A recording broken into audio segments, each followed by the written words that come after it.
Okay, this is just a really quick video. I'm going to run through all the year one micro diagrams. Okay, so you know how to draw them. So first one, obviously, as it's on the spec, is a PPF. Okay, so PPF normally does show a combination of two or more goods or services an economy can produce using all available resources efficiently. So, if we're talking about the whole economy, there's capital goods and consumer goods. There's two ways you can draw PPF. You can either draw concave, like so. You can show all your concepts on it. So from A to B shows the concept of opportunity cost, less capital goods, to produce more consumer goods. But you can see if you want to produce like sort of one more additional unit of consumer goods, the opportunity cost would increase. It'd be a much bigger opportunity cost than previously producing one extra one. That is a concave PPF, straight line PPF. Sorry, just trying to get my wiper sorted. Straight line PPF, same axes. Wow, that's pretty messy. Sorry about that. Again, capital goods wrote out fully, consumer goods wrote out fully. Straight line. The idea here is that there is perfect factor substitution, i.e., to move from capital goods to consumer goods. There's no change in the opportunity cost, like that. Okay, so A, B, C. It's the same movement along. Okay, so PPFs done. Demand supply. Get rid of that one because it's messy. Demand supply, quite straightforward. Please remember for micro your axes correctly. Okay, so price, quantity demanded / supplied. Okay, obviously demand curve downward sloping, supply curve upward sloping. Always remember your P's and Q's. P star and Q star. This point here is obviously your market clearing price in equilibrium.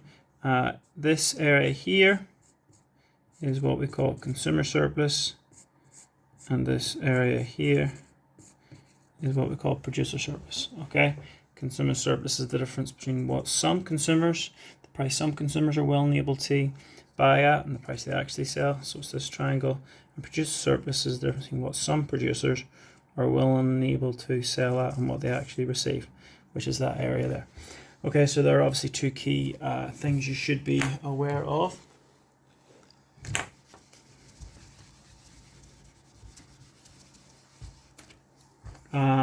PED, all different PEDs. Try doing them all in one diagram here just for easiness sake. Again, price, and PED is just to do with QD. We've got inelastic demand. We have got straight line, perfectly inelastic demand. We have got downward sloping, elastic demand. We have got perfectly elastic demand. That's right there. So if PED is perfectly inelastic, it's 0. If PED is inelastic, it is less than 1. If PED is elastic, is equal to infinity. If PED is elastic, it is greater than 1. Okay, then unitary, sort of that rectangular hyperbola shape there. Okay, you probably would get away with just a normal, like, perfectly downward sloping demand curve for that, because the supply curve we're about to draw in a second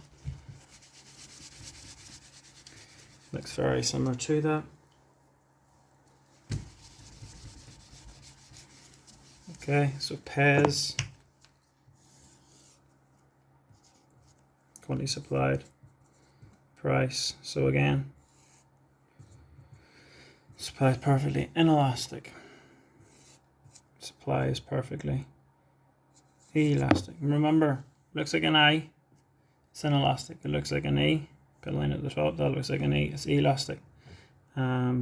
Steep upward sloping is inelastic, so that is less than 1. Steep or shallow upward sloping is greater than 1, that is elastic. And then just, I suppose, as perfectly 45 degrees you can, is a unitary supply curve. Okay, so that is your PES.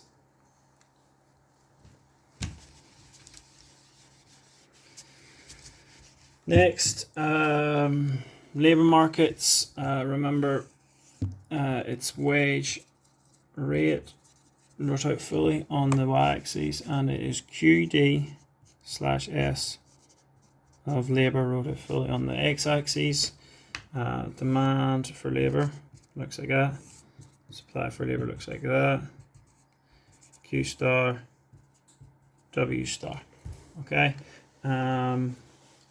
Just on this when it's here, I suppose, the spec asks you about two things. First thing I'm going to draw it really lightly is impact of national minimum wage or the trade union wage rate. That'll be at W1, so the wage rate goes up. These both have got the same analysis in the fact that you've got Q1, Q2. Q star to Q1 will be a fall in employment. There will be a contraction in the demand for labour, like you can see there, because the wage rate goes up, less demand for labour will exist from the employers, and you can see there will be an expansion in the supply for labour. So this Q1 to Q2, okay, is the unemployment that is created. More people want to work, but less can work. Okay, so that's the first little thing to note about the labour market imperfections, I believe it's technically called in the spec. And then obviously as well, it's good to know the impact of migration as well. That will increase the supply of labour. Okay, remember revels, the supply curve will shift outwards. I don't mean to skew a little bit, it's just a parallel shift outwards, and that will create a new equilibrium here at Q1, and obviously a lower wage rate at W1. Okay, so supply curve shifts out to SL1, and that is the impact of migration upon labour markets. Low pay and high pay, determinants of are affected by Weedle and Weasel, elasticity of demand for labour and elasticity supply of labour. Obviously, if you can do these both in one diagram. I think I said this to someone the other day. Quantity demand and supply of labour, wage rate, please write it out fully. I'm just taking a bit of a shortcut. If there is a high pay job, the assumption is the supply for labour and the demand for labour is fairly inelastic, okay, due to the determinants of Weedle and Weasel. And for a low pay job, you can see in comparison W1 and Q1. Okay, more people can do this job, the wage rate is lower, less people can do this job, the wage rate is higher. Okay, so that shows wage differentials. You would explain obviously left for the supply being elastic or inelastic, and for the demand curve being, left is for the demand curve being elastic or inelastic, and for the supply curve being elastic or inelastic, that is TVs, okay, which are the determinants of Weasel. So please sort that out. Moving on to market failures. Monopoly, year one monopoly, sorry, I should say. This is all year one stuff. Price, quantity, demand, and supply. Remember, monopoly has got inelastic demand, okay? Normalish supply curve. P star should be the equilibrium price. Q star should be the equilibrium price, but what monopolies can do, as they've got monopoly power, which is the ability to set prices, is restrict that output to Q1 and charge extremely high prices at P1. Okay, so that creates this area here, this triangle, which is your dead weight loss, which is what market failures create. Okay, and obviously you can see consumer surplus is reduced into that triangle there. It used to be this triangle, but now it's reduced into that triangle. So it exploits consumers and makes them pay high prices for the scarce product. Okay, externalities. I'm only going to do two of these. Okay, remember externalities going right at the top. Okay, you have to remember, if it is positive, it is under. If it is negative, it is over. And if we're talking about consumption externalities, that is if it's in consumption, that is to do with benefits which we show on the demand curve. Okay, and if it's to do with production externalities, that is to do with costs, which is this supply curve. Okay, so you can see that now, hopefully. Okay, so if we first off draw, let's go positive first. So positive in consumption is quite a common one associated with merit goods. So we've got price, but we've also got cost and benefits here. Rotate fully, and here we've got, it's very skewed here, sorry about that. Here we've got quantity. Okay, so we always start off, processes, always start off with our big X. Okay, this is where we want to be in this market. This is the socially optimum position. Okay, so this is going to be P1 and Q1, where we want to be. Okay, remember, if you learn the stuff at the top, you know the costs are the supply curve, so this will be marginal social costs, and benefits are the demand curve, so that's marginal social benefits. If there are negative externalities, okay, it's quite straightforward. If there's negative externality, or sorry, if there's positive externalities, sorry, that means they're underconsumed. So we know we can put our Q star somewhere here, because in the free market, which is what we're talking about, we need to consume more of than underconsumed. And the only place we can put the Q star or create a new demand curve, which consumption is to do with, that will create the lower equilibrium, is there. So that means that we have to shift the supply curve or the demand curve, and that's MPC, our marginal private costs. Okay, so you can see the marginal social benefits. Oh my god, what am I doing? Sorry, benefits, my bad. Sorry about that. So MPB, the private benefits are less than the social benefits. Okay, so that's all we do. Then we label that point there. So we call that P star, and we call that Q star. And then the last thing we have to do is shade in our area of dead weight loss. So we got the triangle here pointing that way. So we go from our privately optimum position to our socially optimum position, and we create a triangle that points the same way as that arrow there. And label that DWL. Okay, and that's the positive externalities in consumption. By the same idea or method, I'm not going to label the axes as much there because it got a bit messy. I apologize about that. If we do negative in, let's do it in production. So we do one of each. Negative in production. So we've got quantity here. We've got price on that axis. Okay, so start off again. Remember the process. Marginal, social, social. We always start off with our socially optimum position, which is where we want to get to, P1 and Q1. Supply curve is costs, says it up there. Demand curve is benefits, says it there, learn it. Okay, and then if there's negative externalities, this is where we want to be. In the free market, we know Q star is going to be higher than that. We need to produce less. Production is the supply curve, which is costs. So we need to create a new equilibrium that is higher than this one. Higher as in quantity higher. So there we have it there, MPC. Bring that up, bring that across. There's P star, and there's Q star. And the issue here is that we are producing too much. Social costs are higher than the private costs.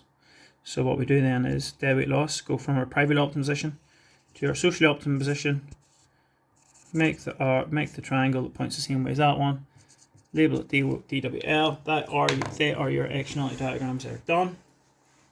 Moving on to government interventions. Okay, two you need to know very well are your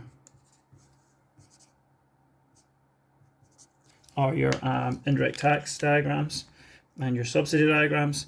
Indirect tax, obviously supply, normal demand, P star, Q star. Supply curve shifts in. That's when indirect tax does. So S plus the tax creates this new P1 and Q1. Okay, always a good idea to remember how to calculate the tax per unit. It's the vertical distance between the two supply curves is the tax per unit. Okay, so in this case, new price, go down to the old supply curve, that's the tax per unit. obviously up to Q1 has been sold. So bring it across. That box there, hopefully you can remember, is the tax revenue generated from a indirect tax. And then they can maybe hypothecate that, okay, to use for a specific purpose, okay? So that is an indirect tax. Obviously the critiques of indirect taxes are the shape of them, okay, remember? So indirect taxes. So if the product is inelastic in its demand, okay, just really quickly, if it's inelastic in its demand, so there's our original price, P star, Q star, shift the supply curve in, plus the tax. Obviously, as I say, if it's inelastic, the issue is, yes, the price will go up by a lot, yes, it will damage consumers quite a lot, but there's only going to be a small fall, in quantity, okay? So for things like cigarettes and alcohol, taxes aren't necessarily the best thing, but what they are good at, they're not good at reducing consumption, but if we go from the new price down to the old supply curve, they're very good at raising quite large areas or sums of tax revenue for the government, which they could hypothecate for various things. Really quickly on this one, we can look at incidence of tax, which is who the burden of the tax revenue falls upon. So we've obviously got this whole area of money going to the government. You can break it down, okay? So this area here, okay, this upper area in blue, hopefully you can see that, is the burden on the consumer, because they pay the part of the tax that is the increase in price, and the rest of the tax then, because it's an indirect tax, this bottom part of the box, split off by the P, down to the old supply curve, is the part paid by the government, okay, or by the producer. And then you've got, with numbers, see if you can work this one out. So we've got price, we've got quantity, we've got a fairly elastic demand curve, supply, original prices, say £10, original quantity is 12, supply shifts in, supply plus tax, got a new price, £11, got a new quantity, 10, okay. Tax per unit, you're told, is equal to £3. Your task is to find out what the incidence of tax paid for by the producer is. So what you have to do then, go to the new equilibrium price, same as usual, go down to the old supply curve. Told you earlier on, the vertical distance between the two supply curves is the tax per unit, so we know it's £3. We know that this price then should equate to £8, because 11 minus 3 is 8. So we know then that all this box is the tax revenue going to the government. Producer burden is the bottom box, so they will pay that. So 10 units sold times 2, so producers will pay £20. The rest of it, the extra £1, the increase in price, times 10 is going to be paid for by the consumers, £10. Okay, and then just to prove it, the whole box should equal £3 times 10 units, so the total tax equals £30. Okay, and of that, £20 is paid for by the producer, so they pay the bigger burden of the tax on an elastic product. Ad valorem tax, see if you can beat me there, crack on with that. Ad valorem tax, price, quantity. So what we've got here then is supply, demand, Q star, P star. And ad valorem tax means according to value, e.g. VAT, okay? And what that does then, instead of a parallel shift, which are indirect specific taxes did, the tax per unit ones, it skews, so you can see it pivots the supply curve. Okay, the supply curve plus tax. So then This is the new price paid for by consumers. This is the new quantity. So quantity should fall. Tax goes up. Same rules apply. Go to the old supply curve. The new price down to the old supply curve. Bring it across. So that box will be tax revenue. And the whole idea here is, because the tax is according to value, if that equilibrium here had been slightly higher, so say for example, say for example, well, it doesn't really matter, but say we'll go for, say the price created, would have been here. Okay, you can see then that the tax revenue increases. Again, if the price was slightly higher, okay, more tax is paid. It means according to value, because obviously 20%, for example, VAT of a lower price means the tax revenue is going to be less. So say for example, if it's £10, tax revenue will be £2. If it's £100, it'll be £20. So the total tax revenue increases according to value as the price goes up. Okay, so that is an ad valorem tax. And the very last little quick diagram for year 1 micro is a Lorenz curve, okay, about inequality. So we have got, so the axis technically is percentage accumulated income, okay, or if you're talking about wealth, it'll be wealth, and percentage accumulated by the population, okay. So how much of the population own how much of the income or wealth, okay. We always start off with a perfect line of equality, so it's a 45-degree line of equality. Then we've got two countries. We've got country green and we've got country blue, okay. And in the exam, that's probably more than enough, because you could use this to say that equality gets better if these policies that you're talking about are introduced, or just comparing two countries. And the further, because if this is the 45-degree line of equality, the further the line is, for example, the blue line from that line, the more unequal income and wealth is distributed. Okay, this helps us calculate what's called the Gini coefficient. I'll write it over here. So the Gini coefficient, if it is equal to 0, okay, that means you would be on this line of equality. So it's perfect equality. If it was equal to 1, I always remember it as one person having all the wealth. Okay, so that is complete inequality.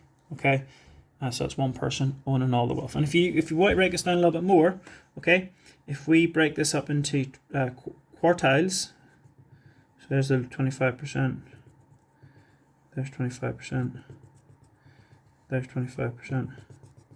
Didn't quite work out, but whatever, right? You can see if there's perfect equality, 25% of the income is taken up by 25% of the population. Okay, and that doesn't change. 25%, 25%, 25%, 25%, 25%, 25%. But if we look at the green line, the lowest 25% of the population in regards to income here only take home, say that's what? Say 10% of all the income. Okay, and then we carry on. The next 25% only take home, say 15%, say that's up to 25, so that's 15% of the income. And then the next 25% take home, say 25% of the income. And then that means that the richest 25% take home nearly 50% of all the income. So you can see that's quite unequal, but not as unequal as the blue line, because it's even worse. So we've got lowest 25% of earners only take home 5%. Next 25% only take home 10%, further 10%, say. And then we've got 20%, which means the rest, the other 75%, is owned by this last rich part of the population. Okay, so that is a very messy Lorenz curve, but that kind of explains it. All you would draw, as I say, if you're asked to draw a Lorenz curve, is just percentage population, percentage income, write income out properly please, write population out fully please, 45-degree line of equality. And as I say, if I have two different colour pens, either your policy that you're talking about has got better, or you're comparing two countries. And in this case, country green isn't the more equal, it's the more unequal. Okay, so I hope that helps. That's near enough every year one micro diagram. Get them sorted. Good job.